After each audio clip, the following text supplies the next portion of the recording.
وعايز أقول لشبابنا ولشعب مصر القدرة الحقيقية للدولة.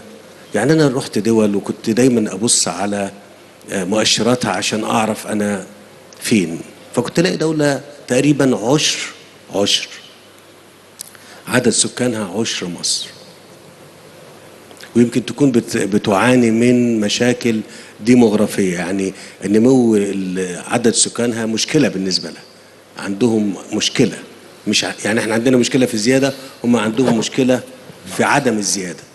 وكنت أجد إن في دولة عشر عدد سكانها عشر مصر، والناتج المحلي بتاعها قد يكون يعني قريب من مصر، وده بالتالي بيعكس ما نحن فيه.